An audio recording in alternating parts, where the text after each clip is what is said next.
This is where it all starts. And to start this session, I'll tell you what I want to talk to you about. I want to talk to you about what's missing. Yeah, missing. What's missing from your life? You might say, wait a second, nothing's missing from my life, Tony. I'm on a roll. I'm here with you on the ultimate edge. I mean, my life is great. I'm just here because I like to improve a few things. Okay, I believe you. But if you're really honest, I bet there's something missing. And by the way, there's nothing to be embarrassed about that. We're so weird as a society. It's like we all want to be perfect. You know, something missing from my life? Nothing's missing. We try to cover it up even to ourselves. But I'll tell you how we know it. If you look around at most people's lives, there's this huge thing called stress. In fact, if you read interviews with people that do all these focus groups on politics, on business, on products, the number one emotion experienced by people in North America today, you know what it is? Anxiety. Not fear. Fear's not so bad. You know, if you get fearful, your whole body kind of gears up and then something happens. You know, either you were fearful and you were right and you have to deal with the problem, or many times the situation gets resolved and you go, man, I was fearful and I didn't need to be, and the fear's gone. But anxiety is an emotion that most people carry with them every day. It's that feeling that never goes away. It never ends. It's a feeling that, man, if I don't run home and take care of all those emails and everything else, you know, it's like it just gets piling up. It's more and more and more. It's the feeling that you never completely win, that you can't let go. Maybe that you can't even fully allow yourself to enjoy, much less just achieve and succeed.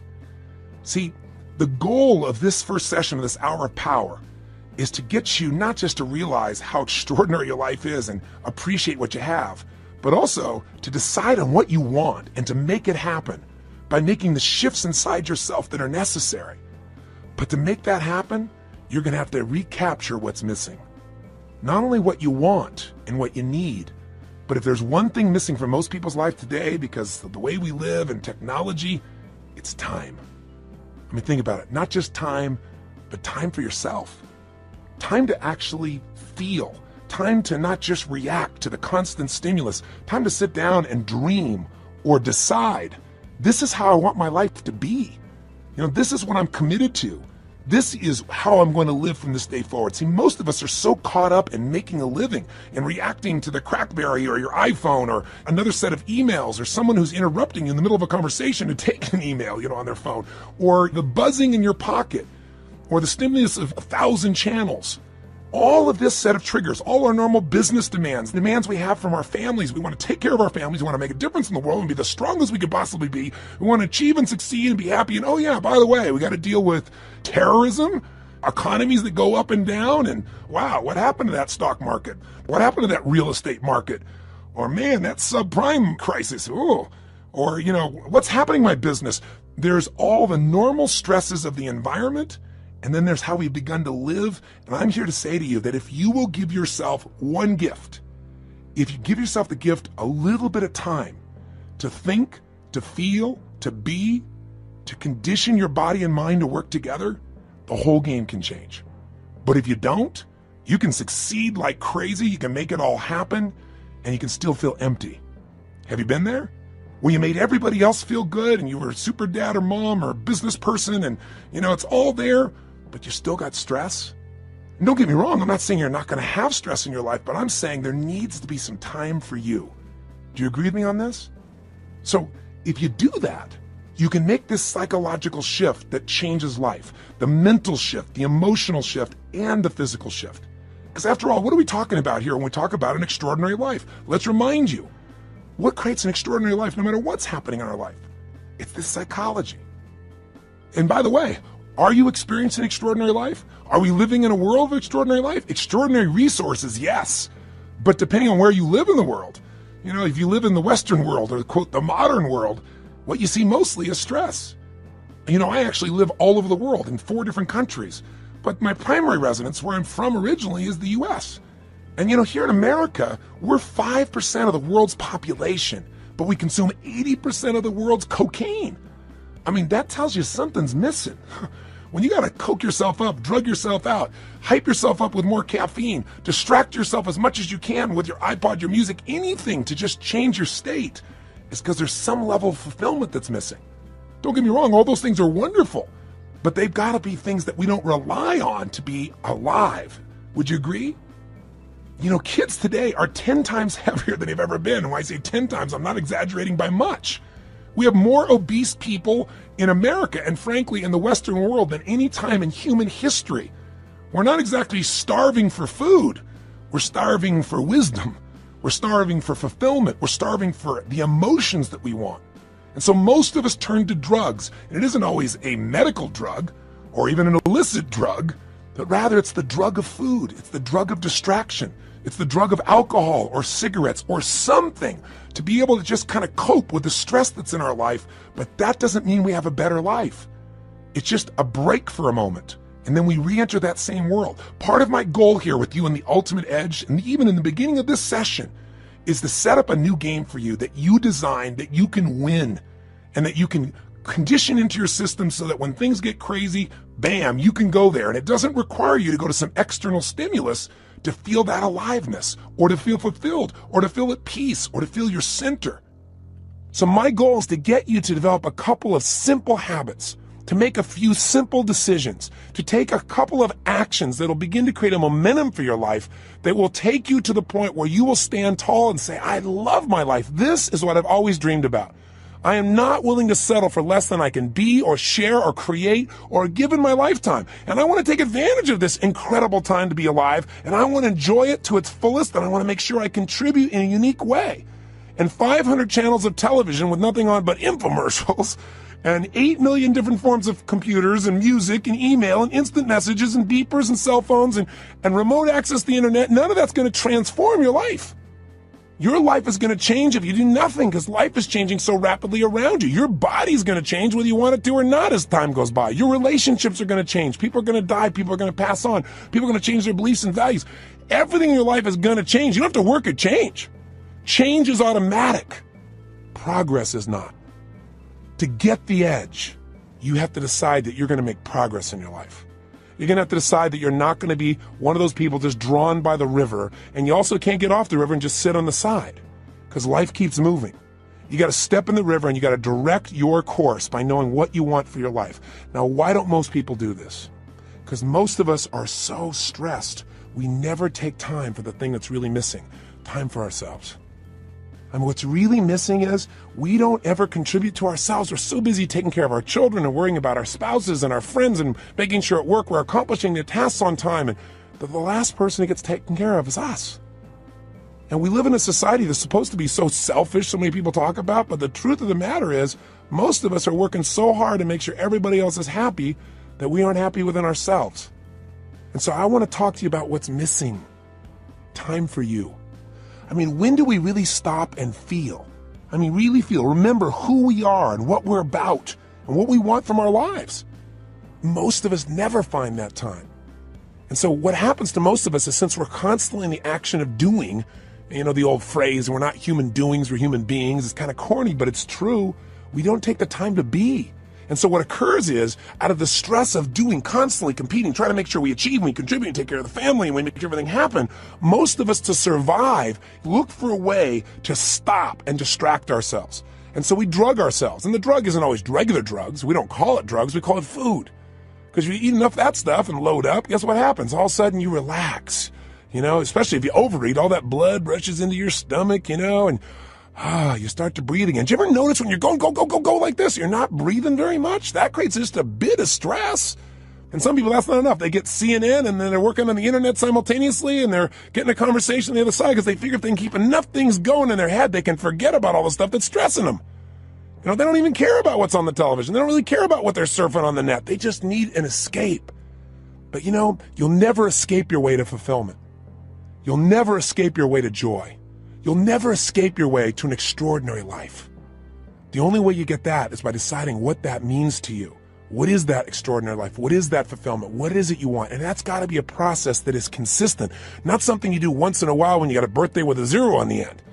Not something that you do, at New Year's, where you sit down and go, all right, I better look at my life, see how I'm doing. All right, let's make some resolutions that I know I'm going to break within the week. And then I'll check in on them maybe a year from now, next New Year's, and see how I'm doing. That's called recipe for failure. Do you think most people in life are fulfilled? Or are most people in life stressed? Now let me tell you, stress is a code word for fear. See, when somebody says they're stressed, that's because they don't want to say I'm fearful. You go, no, I'm just stressed. I have all these things to do. Well, why are you stressed about it? Well, if I don't get them done, if you don't get them done, what? Well, then everybody will be upset. Well, what if they are a little upset? Well, well, then I'll have failed. Well, if you fail, what does that mean? Well, you keep on digging. If they fail, they feel like if they failed, then they're worthless. If they're worthless, they won't be loved. Stress comes from making things more important than they really are. And most people in life are spending all their time majoring in minor things. They're putting all their focus, all their energy, all their attention on responding to the reactions of the moment, rather than stopping in that timeless place of who you are and saying, gosh, what is it that I really want today? What do I want to create? Because I got to tell you something. Everything in the outside world, everything around you that you like or dislike, that's stressing you or that you're thrilled about, was first created on the inside. Everything that you're experiencing in your life, your relationship, the way your kids are, your job, your opportunities, it all started with decisions you made in your head. Decisions about what to focus on, decisions about what things were meaning, whether you should be upset about it or whether you should learn from it, whether this is a challenge, an opportunity, or a crisis.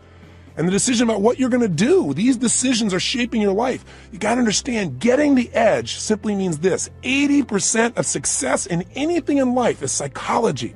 The ability to manage your mindset, your ability to find the opportunity in any situation. This isn't stupid positive thinking where you just sit around and, go to your garden and say, there's no weeds, there's no weeds, there's no weeds, there's no weeds. I don't believe in that kind of positive thinking. It's garbage. There's weeds there and you got to pull them out. But you got to have enough intelligence, enough psychology to say, I'm not going to see it worse than it is. Because, people say, I'm skeptical, I'm pessimistic. Oh, garbage, you're fearful. If you say you're skeptical or you're pessimistic, what you're really saying is, I'm afraid of being disappointed. I don't want to get my hopes up. I don't want to look naive. So I don't want to be hurt again. But I got news for you. If you're going to have an extraordinary quality of life, if you're going to get the edge in life, where the passion and the juice and the joy and the fulfillment and the happiness and the love and the family is, where the Quan is, like Jerry Maguire talked about, right? Where you got it all. You got the love, the respect, the connection, the contribution, the money, the fun, the fame, the whatever. Whatever your definition of the ultimate level of life, that edge comes when you master your mind and your emotions. But you know what? 20% of your success is mechanics, and they do play a role. And sometimes our mechanics are getting in the way of our psychology. Sometimes we've structured our life where there's no time to think or be. So you say, okay, if you ranted and rave, what am I supposed to do? All right, you start to kind of say, I should take some time for myself. Where am I going to find that? I got to get up. I got to take the kids to school. I got to make it to work. I get it all done. I come back home. I got to pick them up. I got to take them to dance lessons, to soccer. Well, then I got to work on my homework. Then I got to answer all my emails. When am I going to do this stuff? Stop. We all get what we have to have. That's it. The most basic principle getting the edge is for you to understand and for me to remember, for all of us to remember, we all get our musts, we don't get our shoulds. Everybody's got a list of shoulds. I should take time to work out. I should take time for myself. I should actually go on a diet. I should make more calls. I should just allow myself to listen to some music and meditate a little bit. I should do my taxes. But most people doing this stuff, they just what I call should all over themselves. You don't want to should all over yourself. Here's what's true. What you must do, what you believe is a must, happens. Right now, you're earning what you must earn and not a dime more. Not what you want to, don't get me wrong. And listen, I know I sound like I'm ranting. That's because I'm a nut. But by being a nut, I've achieved a lot. I've achieved a lot of things in my dreams and goals that have happened because what I am is I'm unreasonable in my expectations. So if I sound unreasonable, it's not to be disrespectful and it's not just a rant. It's because I know I've spent the last 30 years of my life now with more than 3 million people from every walk of life, from presidents of countries to presidents of companies to parents to children, best sports people in the world. I've had the chance to find the difference in people, and the difference is in their unreasonable psychology. That unreasonableness has gotten them to say, this is a must and I will settle for nothing less. And those individuals, whether it's a woman like Rosa Parks on a bus who says, no, I will not move to the back of the bus. That was completely unreasonable. She had no way to back it up, and she changed the world. Or a little lady, tiny woman with no background, no education, no money, who decides she's going to change the world, Mother Teresa. A person who, by the power of her will, her psychology, her unreasonableness, by making it a must to help people that no one would help, by making that her must, she changed the world. When she died, every major leader in the world flew. 100,000 people lined the streets to watch a woman who supposedly had no resources. Unreasonable men and women shape the world. If you want to get the edge, you got to get unreasonable. The way you get unreasonable is you turn your shoulds into musts. And I'm here to tell you, you're earning what you must earn. You have the time you must have. If you say to me, I really want a relationship, but I'm not in one, then your relationship's a should and not a must. What's really a must is you don't want to be hurt. It's a must not to be hurt. And if it's a must not to be hurt, you're not going to be in a relationship. Because if you're going to be in a relationship, there's going to be hurts. That's part of the nature of a relationship. But there's going to be more joy than you could ever imagine too. Right? The advantage. You want to get the edge. Get over your fear and tell yourself the truth. We got to take a specific time each day where you break away from the hypnosis of the culture that tells you to settle for less than you can be, that tells you not to get your hopes up, that tells you should protect yourself, that tells you that basically your life cannot be what you dreamed about as a child. And I'm here to tell you that as long as you buy into the culture, you'll be like the majority of the population who have no advantage and have to settle for a life that really is what I call no man's land. A life where they're not really happy, but they're not unhappy enough to do anything about it. A life where there is no passion and no real drive. Just that sinking feeling that your life does not have a real meaning or a real purpose, but you got to continue.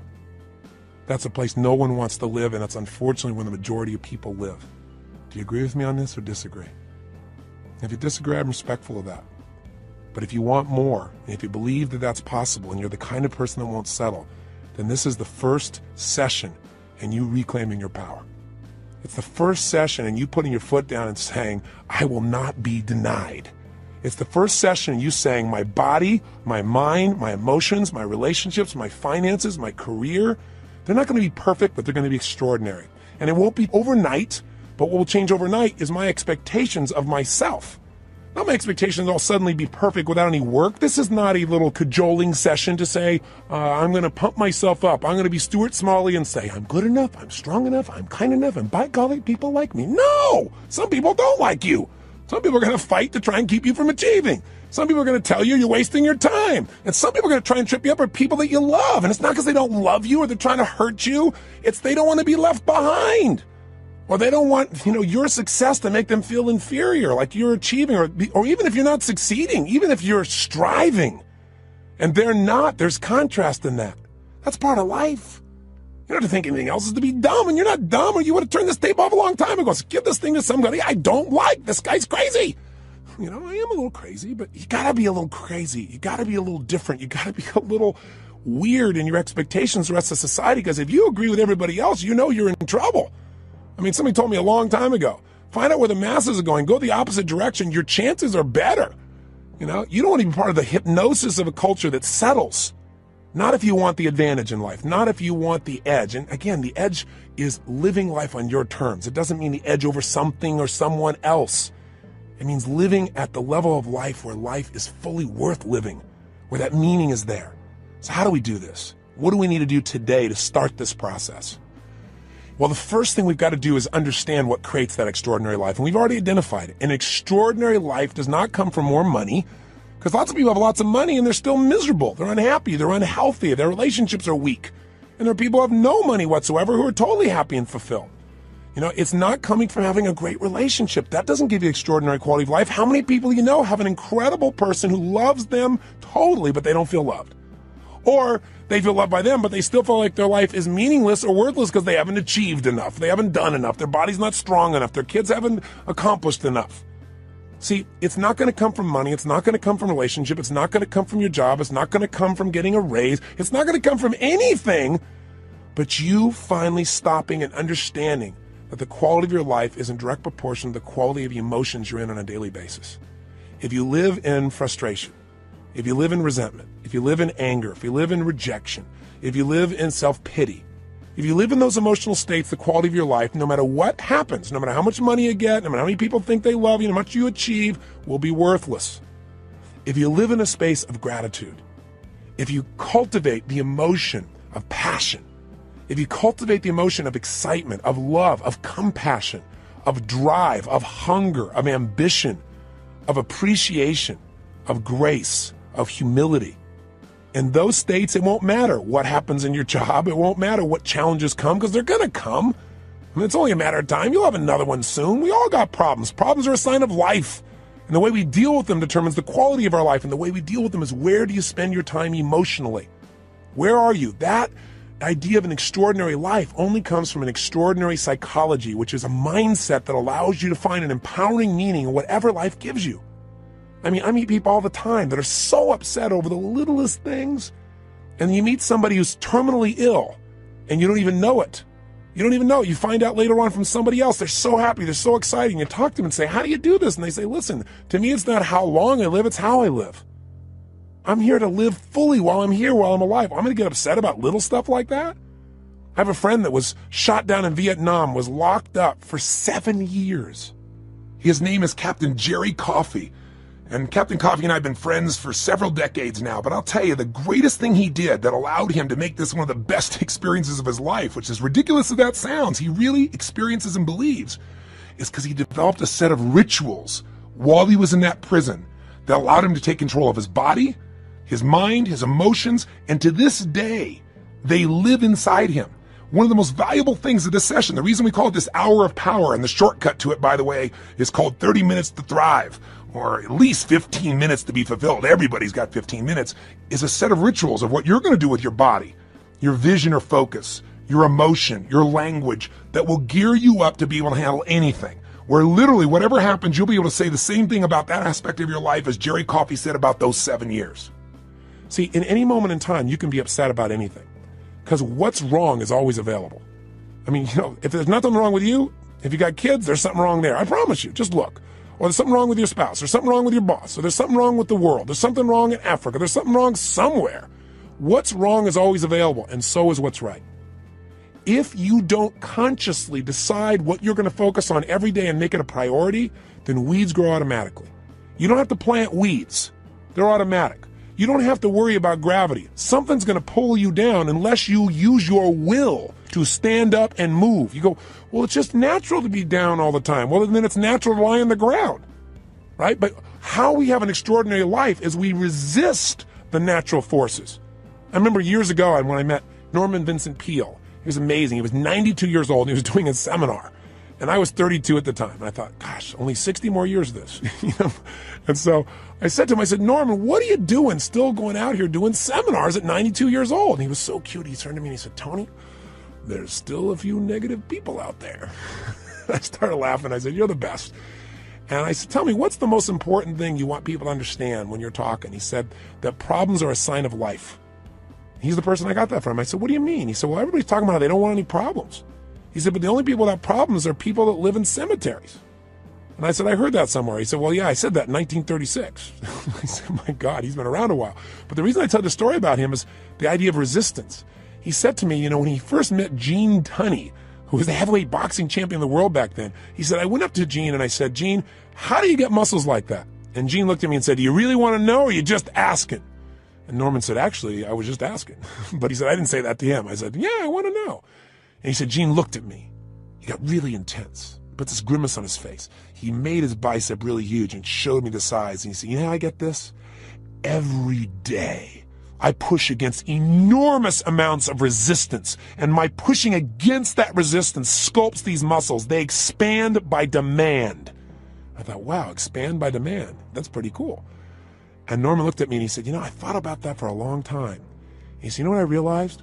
He said, I realized that God gives us problems because problems are the resistance that we have to push against to sculpt our character, to sculpt our souls.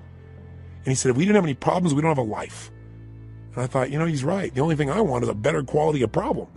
In the beginning, I had the problems like, how do I eat? How do I take care of myself? Then in my business, how do I get someone to show up? Then it was like, oh my God, we can't get a big enough stadium. These are quality problems. I have to remind my team of that.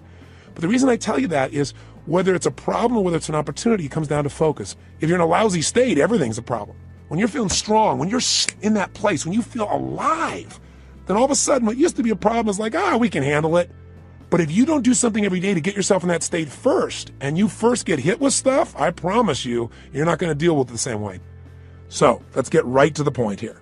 If you're going to have an extraordinary life, that life where you are juiced, then all that means is you're going to have a life where the primary emotions of your life are the ones you want. See, it doesn't mean that life works out every way you want. Sometimes it rains on your parade. Sometimes the events of your life you can't control, but you can control what it means to you. And when you control what it means to you, you have the ultimate power of your life. You have the edge. The ultimate advantage. See, I'll give you an example. Did you see that movie that won the Academy Award, Life is Beautiful? It's a story of a man who has an extraordinary life.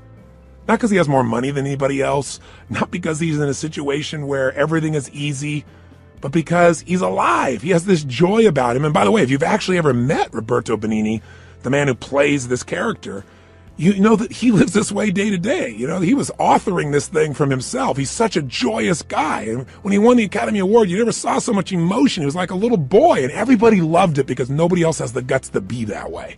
Or they've forgotten what it feels like to just feel, to be alive. What makes him extraordinary? An extraordinary psychology, an extraordinary mindset, an extraordinary way of looking at the world. And in the movie, the man has that, doesn't he? And who does it affect? Everyone. Everyone within the realm of his influence. His wife feels like the most cherished person on earth, and so does he. Because when you give that kind of love and that kind of joy, people give it back. It's infectious. His son seems so happy, and they're in the middle of the Nazis taking over their country, and if you know the story, I won't run it, you know that they get picked up. And there's such a connection amongst the family that the wife is not being sent away, and she gets on the train with them. And they're in the middle of this camp. This man with his extraordinary psychology figures a way of looking at the situation for his son, presenting it so that his son sees it as a game. Isn't life a game anyway? Instead of this horrible situation. And because he has that perspective, in the end, his family survives.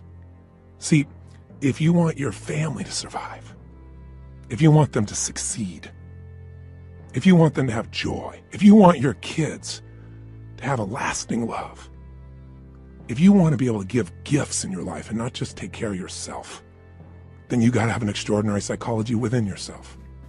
It's not where you live physically, it's where you live internally. There are two worlds, the inside world and the outside world. We can't totally control the outside one, but we have absolute control in the inside one. But you know what? Most of us are too busy to take any time to check out and see how it's going on in here.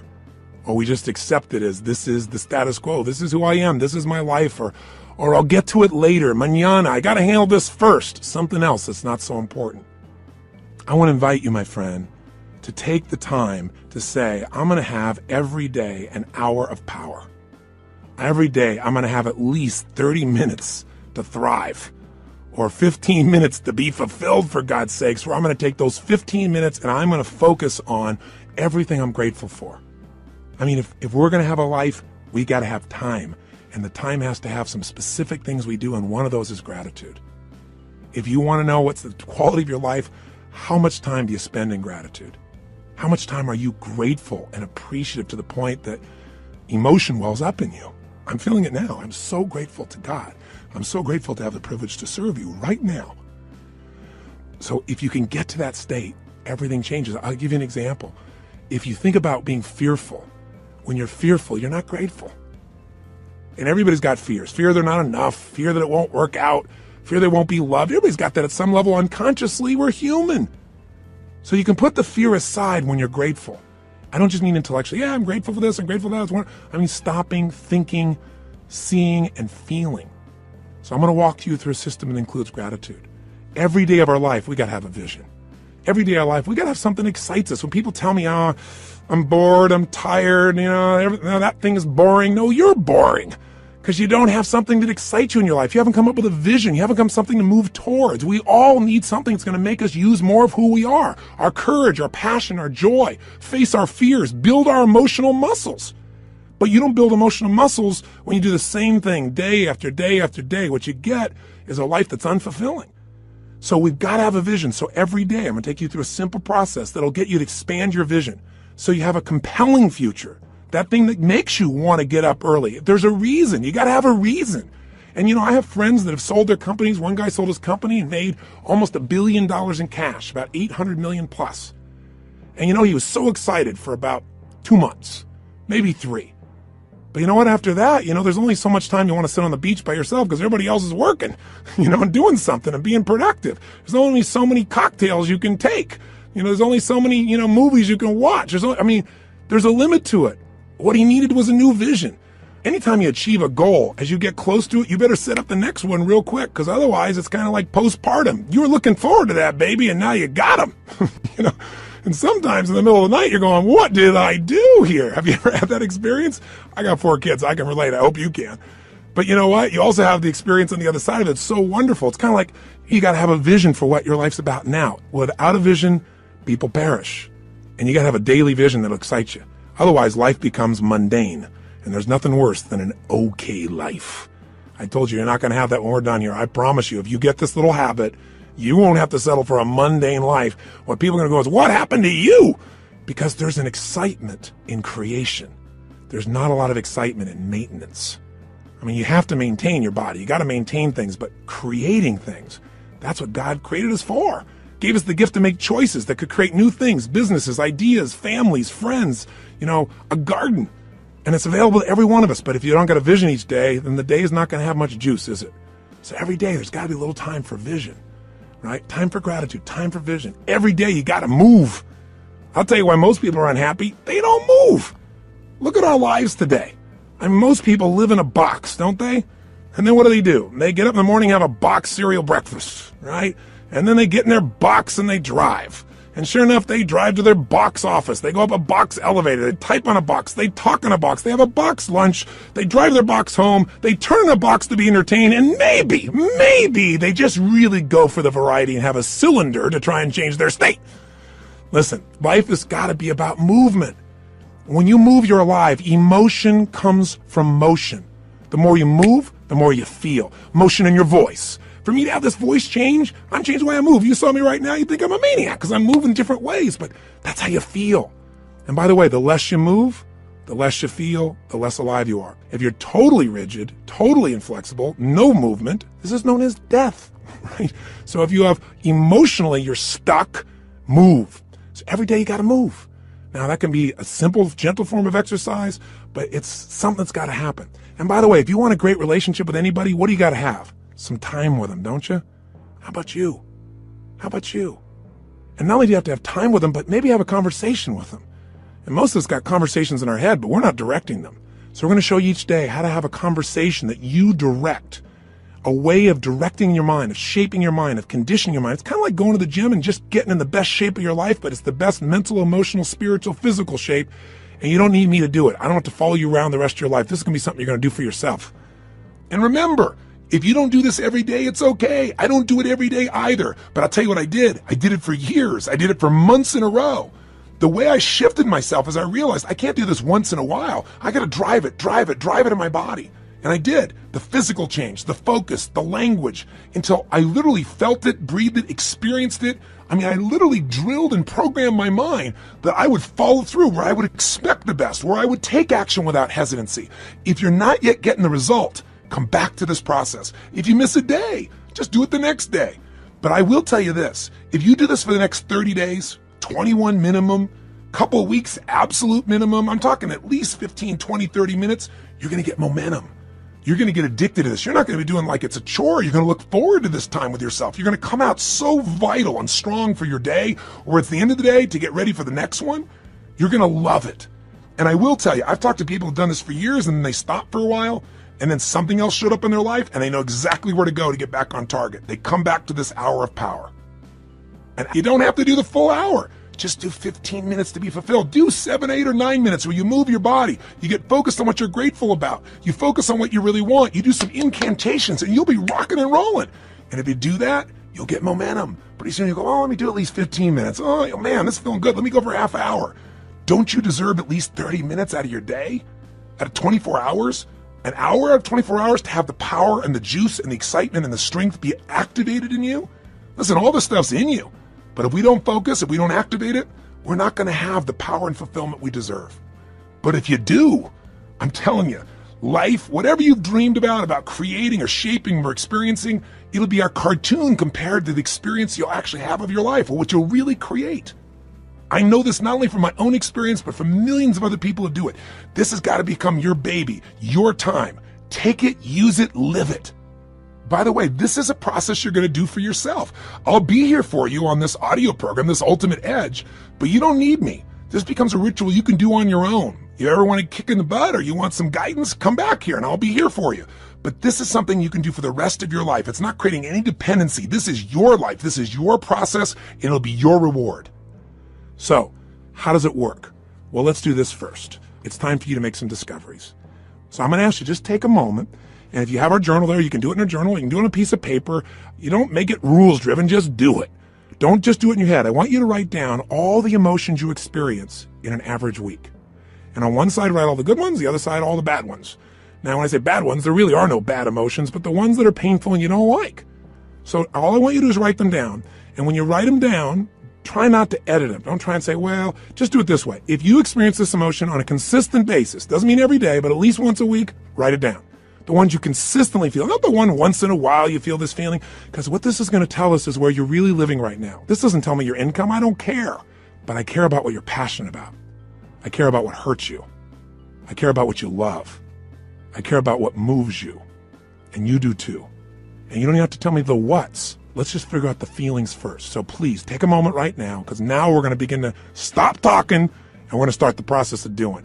First step here is let's figure out where you are. Write down now, on one side, all the emotions you consistently feel in a week that are positive, on the other side, all negative. So stop the tape right now, or if it's a CD, just pause it and get yourself to this right now. Go ahead. Are you still listening? I'm not going to continue until you do this. Come on here. You got to get the right. Don't just listen. Okay, if you're in your car and you say you can't do it, then turn off the CD or tape, stop it, pause it, and do it in your head at least. Or pull the car over. You're worth figuring out where you are. Cars are going to go by. You're going to drive the rest of your life. You're still going to get there. It'll take 3 minutes. Come on, be one of the few to do. Pull over. That's it. Pull over right now. Sit down and write this out just for a second. I promise you it'll be worth it. Go ahead and do it. Do it right now. So now you have some emotions that you really want. How do you create them? And you have some emotions you don't want. How do you get rid of them? What if I told you literally could change how you feel in an instant? Well, you know this is true from your past experience at times, right? There are times where you're totally upset and then something got your attention and now you're laughing. You know, people can be literally at a funeral and they're in a terrible place and all of a sudden something cracks them up. I mean, it's pretty rare, but it has happened.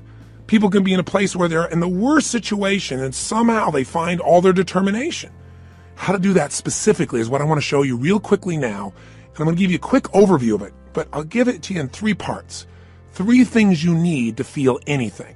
These are the reasons why you feel anything. In other words, if you feel sad or upset or frustrated or depressed, there's only 3 reasons. And if you change any one of these 3, you're going to change how you feel. And if you change all 3, you'll change how you feel completely. If you're feeling happy, if you're feeling excited, if you're feeling euphoric, if you're on a roll and you want to know why you feel that way, yeah, maybe great things are happening in your life, but there's a reason why you feel that way in this moment. Sometimes you have great things happen in your life and you still don't feel great. So how do you do that? There's 3 reasons. 3 things have to be in place for you to feel great. I call these 3 reasons the triad because there are 3 patterns that if you do these 3 patterns in your body in a certain way, you'll get a certain result, and it's like a recipe. You do one recipe, you get one result. You do another one, you get a different result. You get one kind of cake or another. So let's give you an example. I have an initial seminar, an immersion, where in one weekend, people get massive momentum to change their life. It's called Unleash the Power Within. It's a chance in a weekend to really step up and say, I'm going to transform it. I don't care if it's my body, my emotions, a fear, my job. It's time to do it. And we put people in an environment for 3 days of total immersion. That is a blast. And people come out transformed. That process, though, very often, one of the first things I'll do is I'll ask people, what do you really want? I'll take people in the audience. We got 1,500, 2,000 people in that type of program usually. And they'll say, oh, well, I want to make, $1 million. I want to make $1 billion. I want to help my kids get through school. I want to have more confidence. I want to lose 57 pounds. I say, okay, great. Why do you want these things? If you lost the 57 pounds, if you made the $1 billion, what are you going to get? And sooner or later they'd say, well, if I change the world, it'll make a difference. And I'll say, yeah, but what will that give you? And eventually say, well, it'll make me feel good, like my life had meaning. Or they'll say, if I lost 47 pounds, I'd feel more sexy or I'd feel more energetic. Or they'd say, if I made this money, I'd feel freedom or power or secure. Whatever it is you want, you only want it because you think it's going to give you a feeling. And the truth of the matter is you can have that feeling right now if you just change these 3 patterns I'm going to tell you about. So the first pattern that determines how you feel is not the event, but what you do with your body in this moment. Right now, you're feeling, whatever you're feeling right now as you're listening to me, is related first to how you're using your body. If you're slumped over, if you've not been using it, if you're tired, you probably feel different than if you're listening to me walking right now as an example. Now, I'll give you a more specific example. If I were to tell you that there was a depressed person behind curtain number 1 over here, and for a $100,000 donation to your favorite charity, if you could describe them physically without seeing them, I bet you could do it, couldn't you? What's their posture like? You know, say it, or think it at least. You can say it, no one's going to hear it. You're probably in the car. You're walking, people talk on phones all the time. They don't know what's going on. Speak to me. Seriously, what's their body like? First, their posture's probably what? Slumped. Where are their eyes? Down. Where's their head? Down. What's their breathing like? Full or shallow? Of course it's shallow. Their facial expression, up and tight or slack? You know it's slack. Now, how come you know all these things without me telling you? Because you've practiced this stuff before, haven't you? We all have if we've ever experienced this. Now, if you do this with your body, I don't care who we are, if you do these things to your body, you're going to feel lousy. You're going to feel depressed. Now, if you change the way you use your body, if you put your shoulders back, if you breathe, if you use your voice in a different way, if you move or gesture at a different tempo, it's hard to feel depressed in that way. In fact, there was a research study that was done early in my career that was done at UC Berkeley. And they did something that sounded insane. Traditionally, if somebody's depressed, if they go to a traditional psychiatric approach, today we live with a philosophy that depression is merely a Prozac deficiency. You know, that we live in this world today that if things aren't working out, let's not resolve what's going on inside you, let's just drug you. It's called better living through chemistry. Yeah, just drug you and keep on going. We do the same thing with kids today. We got this attention deficit disorder. They've now upgraded it to ADHD, attention deficit hyperactive disorder.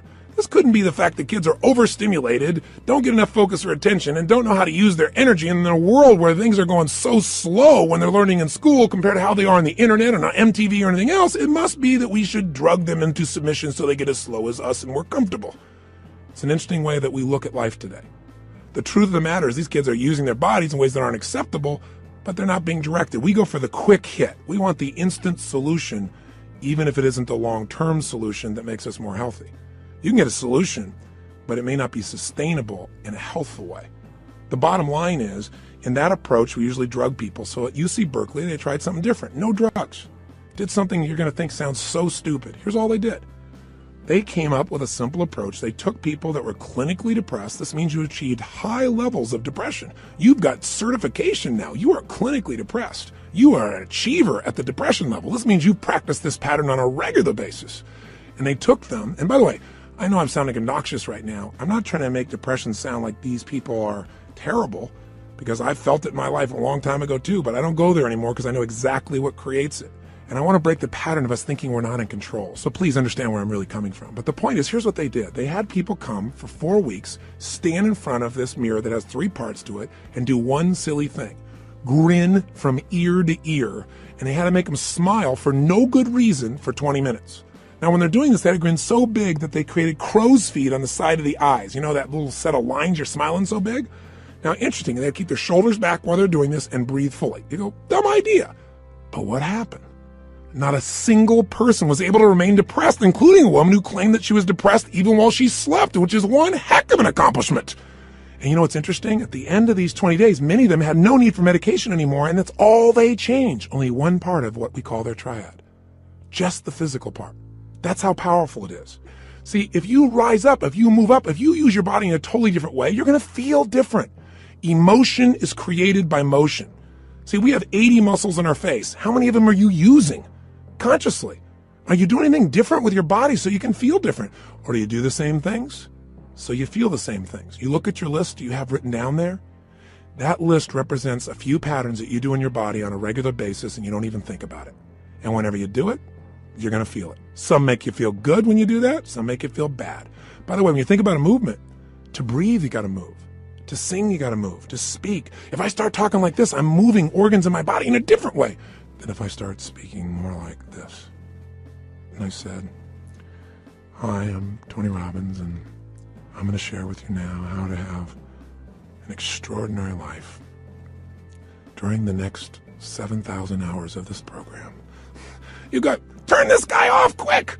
There's got to be some combination of energy there, and that energy comes because I'm not sitting in a chair here. I don't have a script in front of me. I'm looking at this microphone. I'm visualizing your face, and I'm trying to think what I can give you that I know will make a difference based on 25 years of experience. And I'm telling you, the number one thing is change the way you move.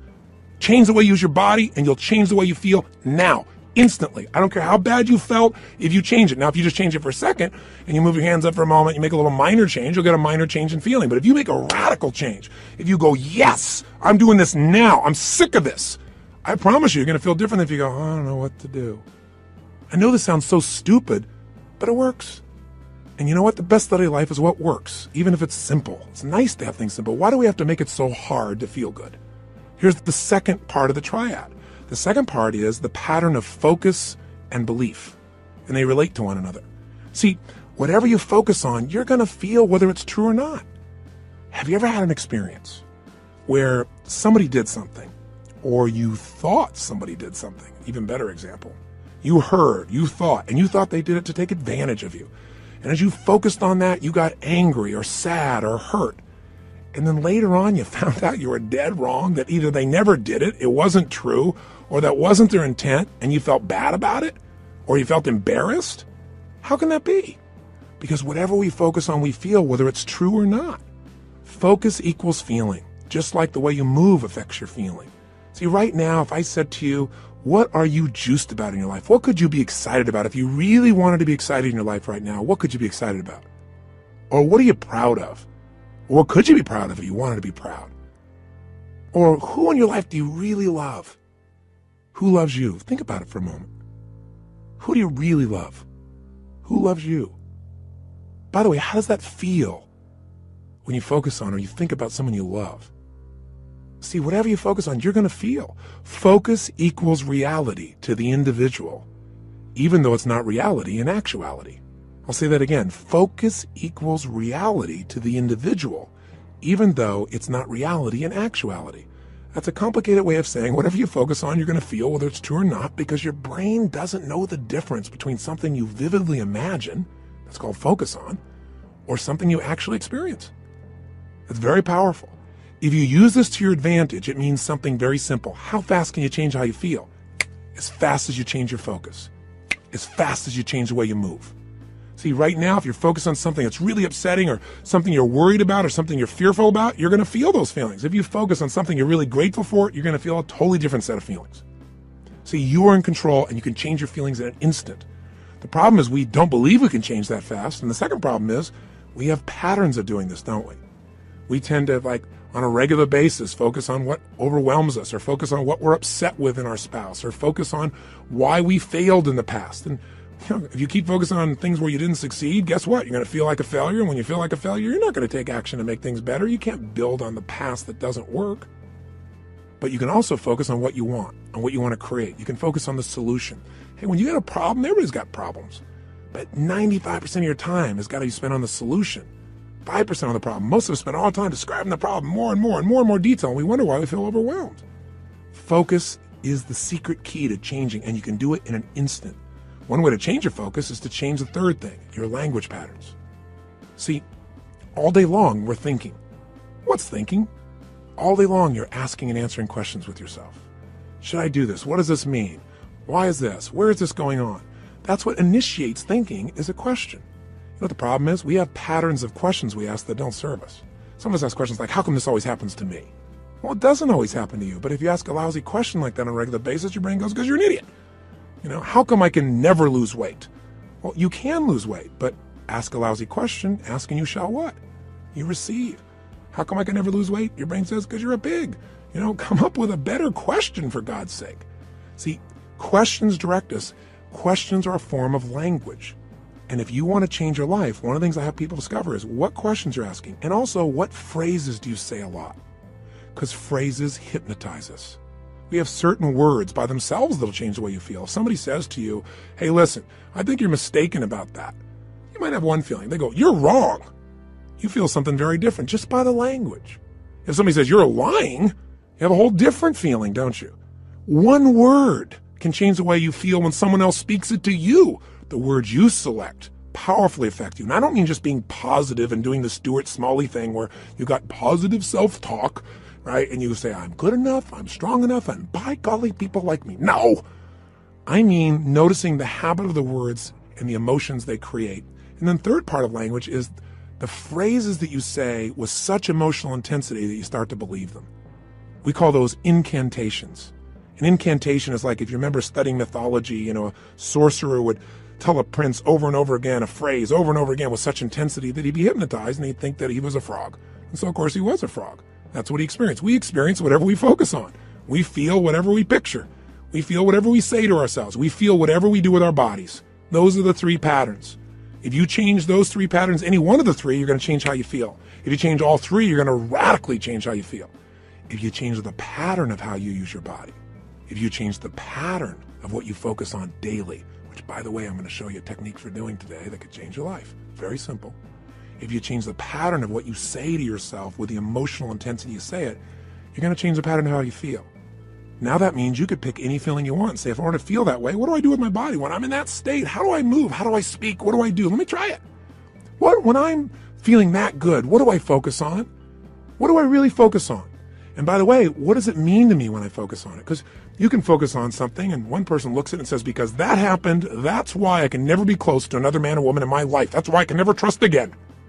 And somebody else had the same experience. And they go, because that happened, you know what? I've learned so much about myself. And because that happened, I appreciate the person I'm with now so much. You can't have a foreground without a background, right? That's the secret to life. We have absolute choice. We have absolute control about how we feel. And whatever feelings we put in our lives on a regular basis will determine the quality of our lives. So you can have frustration, anger, upset, overwhelm, insecurity. You can be fearful. You can live in a state of guilt, worry, whatever, or you can live in a place called passion, joy, thankfulness, gratefulness, connection, love, wonder. And if you create those emotions on a regular basis, are you going to have a different life? You bet you are. Okay, so how do we take these three understandings and make it so we don't have to think about it, but we actually, on a regular basis, condition ourselves to have the great emotions we want and get rid of the emotions you don't want? Well, first step is awareness. See, next time you start to feel like, oh, I'm so frustrated, I'm so angry about this, notice what you're doing with your cheeks. What are you doing with your mouth? What happened to your breathing just now to do that? What's happening to your eyebrows? Are you tightening your fingers in your hands? Because we all have very specific things we do to get into our version of anger or frustration or tired or overwhelmed. Does that make sense? Just notice what's happening in your body. Say, okay, I'm not breathing. That's a clue. Let me start with a little change there. My mouth is so tight, I can't even talk. That might be a clue why you're a little uptight.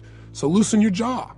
Second thing, okay, what am I focusing on? I'm focusing on how, this isn't working. Now, to help you understand the belief part, ask yourself, in order to feel this way, what would I have to believe? In order to be frustrated, what would I have to believe? I have to believe that it should be better than it is, and it's not, and it's not working. Well, maybe it isn't working, but is that going to help you to focus on it isn't working? Let's focus on what we can do. Or if you say, I feel like it's hopeless because in order to feel hopeless, I have to believe that there's nothing I can do. Is that really true? Is there's nothing you can do? Or are you just caught up in a state? Are you just caught up in a pattern? See, if you ask yourself, what do I have to believe to feel this way? It'll help you to break that part of the triad, because you'll start to say, yeah, that isn't really even true. All right, so that'll help you there. Third part of awareness is to say, okay, what am I saying to myself? Why do they do this? How come they always do these things? Why don't they ever listen? Well, I'm asking a lot of lousy questions, because they may listen sometimes, but I'm saying they don't. I'm saying it with total intensity. Of course I'm going to feel bad. Let me change what I'm saying. Let me change what I'm asking. How can I turn this around? What do I need to focus on to make this work? What's the truth here? Maybe I can't control it all, but I can control what it means to me. What does this really mean? If you just have that awareness and you break your pattern, you can get out of a negative emotion in a moment. Then you can say, well, how do I want to feel? To feel like that, what would I have to focus on right now? What would I have to believe? I have to believe, I can turn anything around. I may not like it, but I can make it happen. It's just another challenge that God's given me to sculpt my soul. Throw it at me. That's what this is about. Now, here's what you can do that'll make this part of your life. You make it a simple ritual. When you use the word ritual, some people think of something religious or something, hocus pocus. Rituals, a simple word for rituals would be habits. But I think rituals is better because every person has rituals, whether they know it or not. In fact, your rituals equal your results. If you look at your life and let's say your body is not where it wants to be, I promise you, whether you know it or not, you got rituals. What do? You start your day the same way each day. I'm sure you start your day by first going on a wrong walk or exercise approach. You eat really consciously. That's why you're overweight, right? Wrong. You may be starting off at Starbucks, and then you're going for that muffin, and then you're rushing off and not really taking care of yourself, and so your body never gets the right start. And What do you end up doing when you get to the office? You have a set of rituals. Whenever people are failing, they have rituals that cause them to fail to achieve what they want. Listen, if you come home and the first thing you do when you go home is you go straight into turning on your email, and flip it on, or you flip on the news in the background, and you do all these different things. If the first thing you don't do, people have rituals in their relationships. What's yours? What's the first thing you do consistently each day when you go home? I know every day's different, but there's some overall patterns, aren't there? I mean, people who have a great relationship have a very different ritual than people that don't.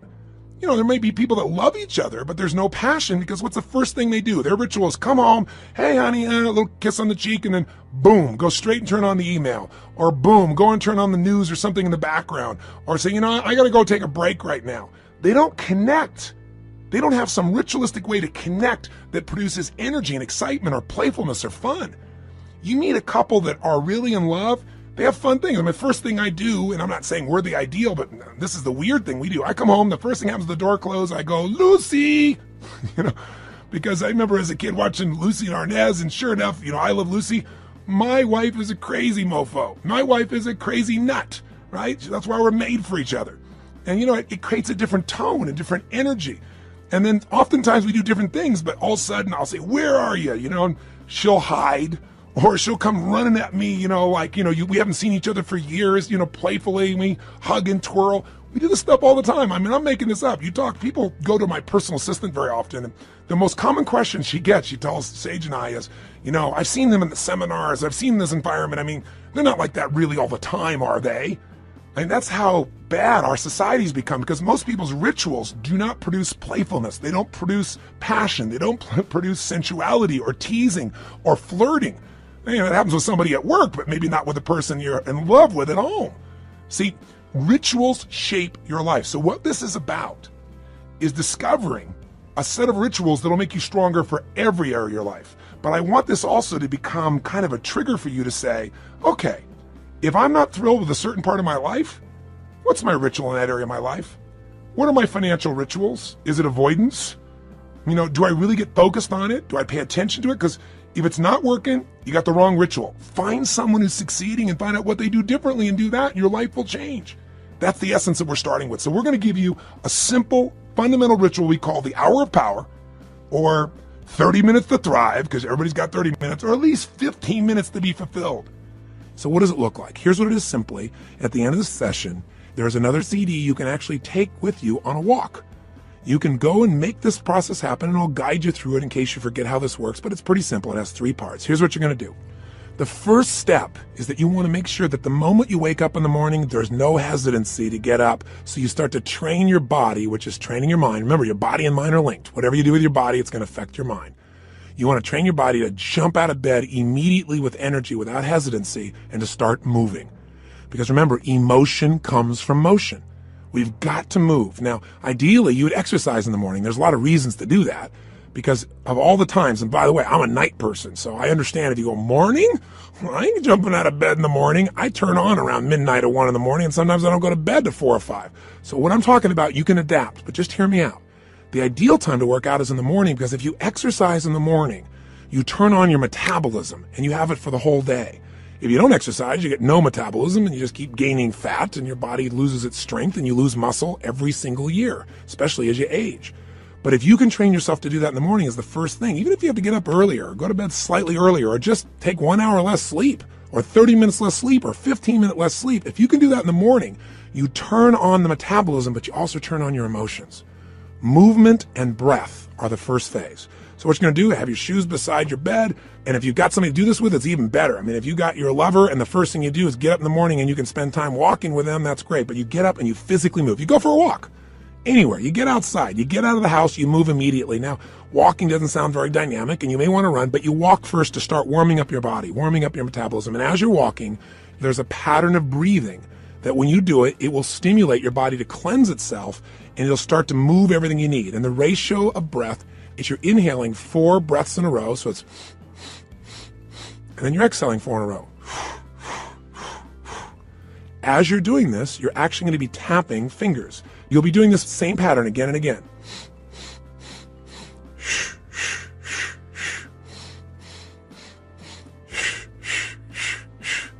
This pattern of breathing will alter your state. You will literally, after doing this for about 5 minutes, begin to feel radically different. Now, you're going to inhale through your nose, as you probably heard, and exhale out your mouth.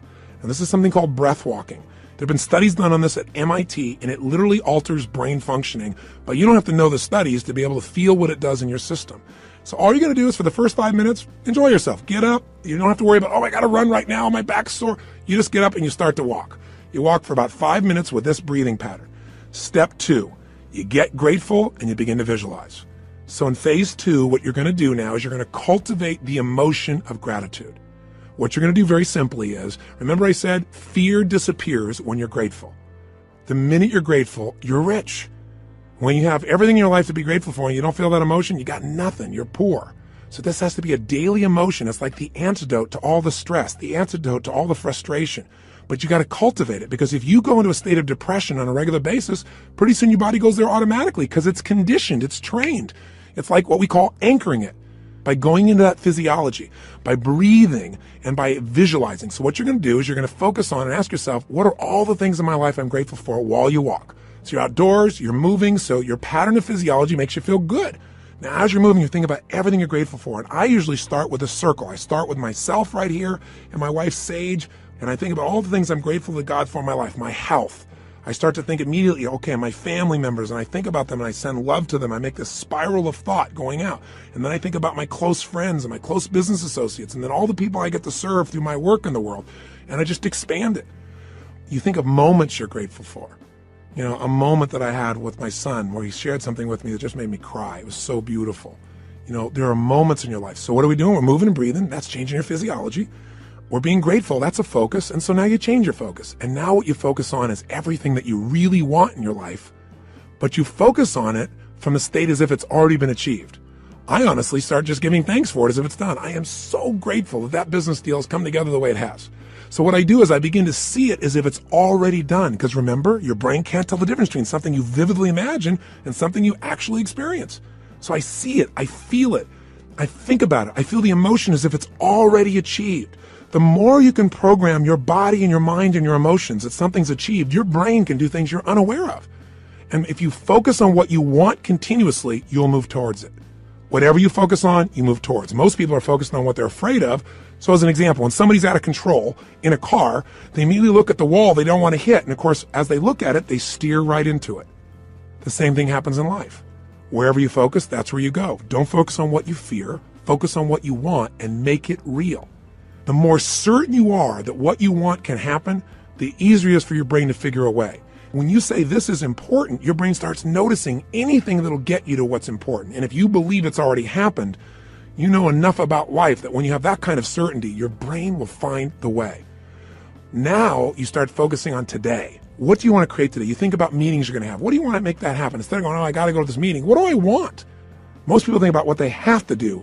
Think about what you want to do. Who do you want to turn on, excite, make happy? Who do you want to make laugh? What do you want to achieve there? What do you want to accomplish? See, the more you can see it in advance, you got to remember, everything that's in your outside world started in your inside world. Everything in my life, my kids, my businesses, this conversation with you started as something in my head, and now it's real. The same is true for you. You got to create in your head first the way you want it if you want it to show up in your life the way you want it.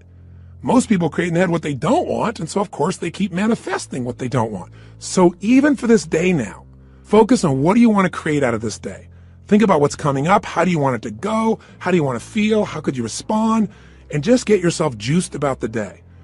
So now what you need to do is incantations. So if you're walking, as you're walking, you can be doing this. You can even be doing it with the same breath you started with, or you can be going, I love my life. I love my life. I love my life. You go, that sounds so positive, thinky tone. But you know what? If you do it over and over again, you're going to be vibrating. I've done incantations my entire life. It's how I've conditioned myself. 25 years ago, when I first started speaking, I was 17 years old. I'd made some changes in my life really quickly, and I started sharing it. And I didn't have speaking skills, but I had a state. You know when you're in state and things just flow? It's just like having a conversation. You don't have to think about it. It comes out of you. but I made myself get in state because I was fearful. So I said, I got to focus on how to serve, not on am I going to do a good job. I need to focus on giving, not on how am I going to do. If you focus on how you're going to do, you're going to get worried. So I created an incantation, and I've done it for 25 years before I go on stage every single time. If anyone's been backstage, they'll see what I do. I make a big change in my body, take an explosive breath, shh, and I do this thing I call a power move that stimulates my body so I'm at the strongest state I can be. Second thing I do is I do my incantation. And what I do is I say this. I say, I now command my subconscious mind to direct me in helping as many people as possible today to better their lives by giving me the strength, the emotion, the persuasion, the humor, the brevity, whatever it takes to show these people and get these people to change their life now. And I do it again and again and again. Now I can do it once today, and I'm there. Because I used to do this literally for 45 minutes driving someplace. I'm driving my old Volkswagen Bug, and I'm supposed to do this speech to share with people how they can do these things. Or I'm supposed to meet this person one-on-one. And I would literally chant this out loud. Now, why do you do it out loud? Because if you go in your head, that doesn't affect you. Speaking engages your physiology. And when you speak with certainty and intensity, it conditions you. So the bottom line is you do this while you walk. So if you're conscious about this, you can do it under your breath, like I said. You can do it in a breathing pattern. You can do something simplistic, like, every day and every way I'm getting stronger and stronger. As you're jogging, as you're walking, every day and every way I'm getting stronger and stronger. Some old phrase from an old book from years ago. Anything will work as long as you say it with intensity. Every day and every way I'm feeling happier and happier. Every day. And you say it again and again. And what you'll actually get is a rhythm. I'll tell you what incantations do in case this sounds stupid to you. Maybe it'll help. Have you ever made the fatal mistake of going to Disneyland and getting on a ride called It's a Small World After All? If you have, you know the power of incantations, because what's stuck in your head for the next 3 weeks? That song in 37 languages, right? Or if you hear a song and you get it in your head and you can't get it out, and it goes on and on and on. Well, this is a way to get the right idea in your head and condition it, but not just the idea, the feeling. So now what you need to do is exercise, ideally 20 minutes, no less than 15, 30 even better. And if you can do 45 minutes, that's wonderful. And that's how you get to the hour. And so at the end of this hour of power, you want to celebrate. You want to say, my God, I got myself to do this thing that set me up for victory. Now, you won't have to work at celebrating, I promise you. You'll feel so good, you'll be vibrating, especially if you did the incantations. Now, this process, you might say, well, I'm not going to run 5 times a week. And you don't have to. You can just go on a walk. And you can do this process, this hour of power of focus, and you can spend 10 minutes on gratitude, 10 minutes on visualizing, 10 minutes on what you want to have happen today, and do it in 30 minutes. This is your freedom. But I can tell you, if you'll give yourself an hour, where 15 or 20 of those minutes are based on these 3 things: massive changes in your physiology that make you feel great, massive changes in your focus that make you focus specifically on gratitude and specifically on what you want to have happen and feeling like it's already been achieved, and then massive changes where you push your body to be stronger and you make some incantations, you say some phrases over and over, at least 5 or 10 minutes of it, you will have conditioned your mind, your body, your emotions, and your spirit will soar. And now you will deal with problems radically differently. Then what problems will be challenges for you. And more importantly, you'll be excited to connect with people. You'll be excited about your projects. You will affect people around you in a different way because you will have an extraordinary psychology. Now, by the way, these fundamental rituals, they really come down once again to doing something to change your body, something to change your focus, something to change your language. And where did I come up with this? Well, the biggest changes of my entire life have always been engaging those 3 forces. I mean, I've called it the triad then, or the hour of power, but these are the things that changed me. When I was in my very early stage of my life, and my mother and father got in this major conflict, and my mom got really upset, so she kicked my father out, and you get a sense of who was the power in the relationship by that description, don't you? But the bottom line is she thought I was on his side, so I went out next, and it was Christmas Eve, and I had to figure out how to survive. And so one of the things I did was I stayed at some friends' houses. I dealt with, I lived a pretty intense and crazy life at that stage. I was 17 years old, and I was working as a janitor. And I worked in a place called San Marino, California, and I was living in a city called Azusa. I was still in high school, and I would literally take buses to be able to get to this place in San Marino. I worked with 2 banks, Security Pacific Bank and Lloyd's. And I loved being a janitor because I could work in the middle of the night, and you got paid for results. instead of lollygagging along, man, I kicked butt. I went in there, put, the equivalent of my iTunes on, but in those days, it was this big 8-track portable player. That shows you how ancient I am. But I carried it around from room to room, and man, I just kicked butt. And I got through that thing, they gave me 6 hours to do, and I think I used to do it, if I remember right, like in 3.5 or 4. But it took hours to get there, hours to get back. Not just one bus, but I had to make connections on them. So long story short, I'm doing this, I'm not getting much sleep and getting up in the morning, going to school, and I'm burning out, but I'm still sticking with it. And I'm upset with my mom because I feel like she is not listening to me. And frankly, this is not an attack on my mom. Thank God she did this. This made me so strong. At the time, I hated her guts, honestly. But, she was pushing me in ways I didn't really realize at the time. You don't always understand as a kid. I just had my own story about it. But all I knew was I was trying to survive. And the bottom line of the story, and the reason I'm telling you this in terms of rituals is this.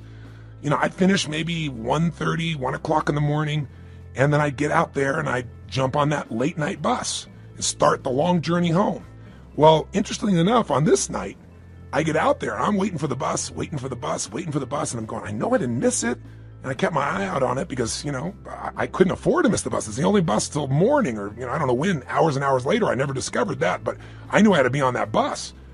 And nothing came. An hour went by and nothing came. An hour and a half went by. Now I don't know the real time. I can't remember honestly, but somewhere around 2:30, 3 in the morning, and I'm freaking out.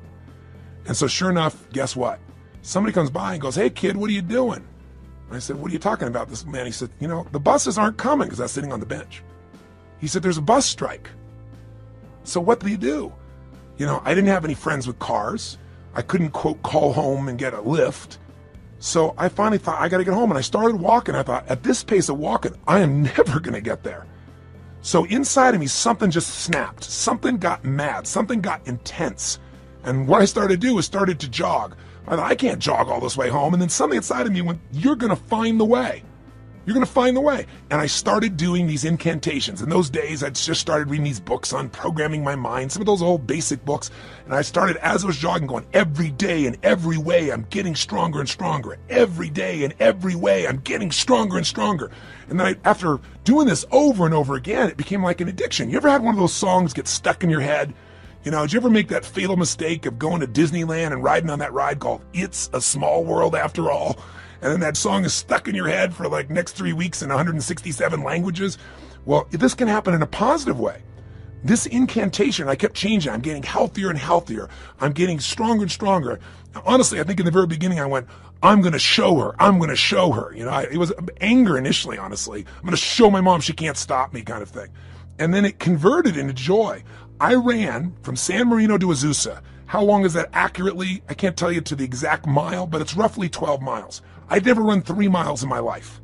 But I want to tell you something. At the end of that run, I never felt stronger in my entire life. I felt like I could storm through anything. Nothing was going to stop me. And that created a whole new momentum in my life. And what was it? Physiology, focus, and language at the most intense level. And literally to this day, when I have faced things in my life over the last 20, 30 years, I can pull back up that moment, that experience without even thinking about it. It almost gave me, it's like it made that fundamental muscle. Now, after that time in my life started to take off. And eventually, obviously, mended things with my mom and my family, and everything became beautiful. And equally importantly, I grew as a man. I wasn't a stupid boy who was just focused on himself. I really started to shift how I could contribute, how I could grow, how I could make a difference. And in a short period of time, at a very young age, here I was, a very successful young man. I was written up in newspapers and magazines. My nickname was Wonder Boy. My ego started to grow real big, And the interesting thing happened was, I then got beyond my comfort zone. I started feeling that third pillar. I didn't call it then, but I started feeling these inner conflicts. I mentioned this when I talked to you a little bit in that first session on decisions and destiny, but I found myself in a place where I was making a lot of money. And I grew up very poor. And I had this blueprint, this mindset that said, man, I've gone through, 3 divorces with my mom. I've seen these men come and go. All of those arguments were based on financial stress. That's the story I had in my head. Obviously, it was more than that. They had conflicts in their values and their beliefs, but I simplified it to that. So I thought, man, if I can earn enough money, I can make everybody happy. Love will be there. But it's not what happened. I went back and started hanging out with my friends, and all of a sudden, they're starting like, yeah, you got money now. And I had all this judgment. I was never doing it for money. I was doing it because I wanted to make a difference, and I wanted to have some financial freedom too. So you know what I started doing? I started to sabotage myself. I didn't do it consciously. I did it unconsciously. Started not showing up for key meetings, started showing up late, started snapping at people. And I'm a loving guy, and I'd feel bad about it. And then I'd apologize to the person, but then I'd go do it again. It was like unconsciously. I wanted to get back to where I knew everybody would be okay with me. They'd be okay if I was successful, but not too financially successful. And the bottom line is, if you've heard the story of my life before, people come up and say, how did you change your life? When you're back there in Venice, that's where I was. I lost everything financially. I moved into this cheap little, one-room bachelor apartment, not a bedroom, just one room. I was living in that room. I had my little cooking plate I had. I used to wash my dishes in the bathtub. 2516 Pacific Avenue, apartment 3A, if you ever want to check it out. I literally went back there years ago and knocked on the door to see who was living there and see if I could help them out, see if lightning could strike twice in the same place. That's a whole nother story I'll tell you sometime. But the point is, I found myself in this place where I was waking up each day feeling sorry for myself. My life was a mess. I was watching television all the time. I was eating to try and fill myself up because I wasn't filled up emotionally. And I gained 38 pounds in about 2.5 months. And again, that's not easy to do. So, what did I do? I kept eating and just not moving as much as possible. But what changed me was a series of events, one in particular, but a series of them that really made me feel humiliated, made me look at my life and say, man, somewhere inside of me, I know I'm more than what I'm demonstrating mentally and emotionally and physically and financially and spiritually. And the day that all snapped for me, the way I changed it was with the same ritual. I didn't think about it consciously. I just went, look, I got this big gut. I got no energy. I feel like I got no control over my life. So I decided I was going to go on a run. Now, going on a run is not something I'd done for several years at that point, at least a year and a half. And I had this big gut. And so I put on, in those days, what used to be known as a Walkman. Don't know if you're ancient enough to remember those as well. You can see how I was moved from 8 tracks all the way into the Walkman. This giant little device with a headphone. And I remember I played some music from a group called Heart. Do you remember them? They had a song called Barracuda. And I got on that beach and I ran as hard as I could humanly run until I felt like I was going to spit up blood, and I kept on doing it. I didn't know what I was doing at the time, but you know what I was doing. I was making a big change in my physiology. And I used the music to put myself in a peak state of focus. And when I was done, I took out this journal, I wrote a line down the middle of the page, and on one side I wrote everything I was committed to having in my life. Everything. And the other side, I wrote everything I'm committed to not having in my life, which is most of how I was living. The relationship I was in, the way I was living physically, the way I was financially. I didn't even know how I was going to change, but I had an absolute vision for what I wanted. I was in a peak state physically, and I started doing incantations. I started doing these. I started going, God's wealth is circulating in my life.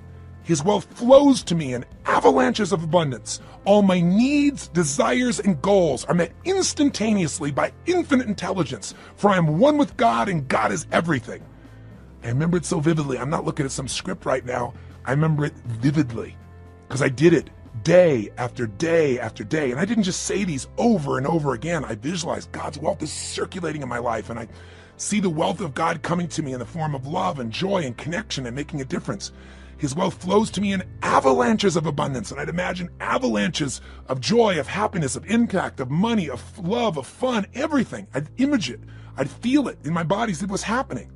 God's wealth is circulating in my life. His wealth flows to me in avalanches of abundance. All my needs, desires, and goals are met instantaneously by infinite intelligence. And I would say it with that intensity and see it, for I'm one with God and God is everything. Over and over and over and over again, till I would wake up thinking these thoughts. God's wealth is circulating in my life. I would feel this connection to God. I'd feel this connection to nature. I'd feel this sense of abundance. And sure enough, whatever you focus on, where focus goes, energy flows. I started looking for answers. What did I do? An hour of power. And I continue to do this today. Anytime I want to strengthen myself, and sometimes I'm not even trying to strengthen, I just want to get in the state of momentum, I go and do my hour of power. And I do it different ways, but it always includes a change in the physiology, my focus, my language, my sense of vision and gratitude. And I can do it different times and create all kinds of variety and use music and elements, but it never leaves me.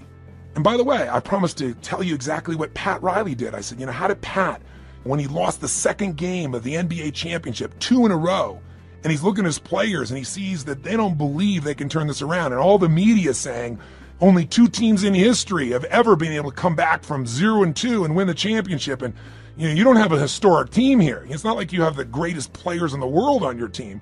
He's hearing all this.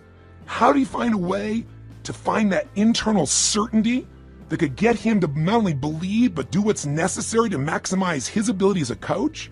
How do you find enough certainty that he could transfer that to his team?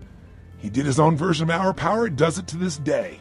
Pat's way of doing it is he gets a little walk going, and then he does these yoga-like postures that cause him to make this radical change in the way that he's sitting, moving, breathing, and focusing. And then he starts to get visions. He starts to meditate, and he gets a vision for what he's really after, not what he's afraid of, what he wants. He asks quality questions that give him quality answers. And then, of course, he has his incantations for himself and for his team. They have a theme that they repeat again and again and again until it literally gets in their nervous system. One of Pat's most fundamental belief systems that he uses as an incantation with his teams as long as he was a coach was simply this: we are the best conditioned, strongest, toughest, most disliked team in the league. Because he wanted to be so strong that they could face anything. And all these guys get that in their body day after day after day.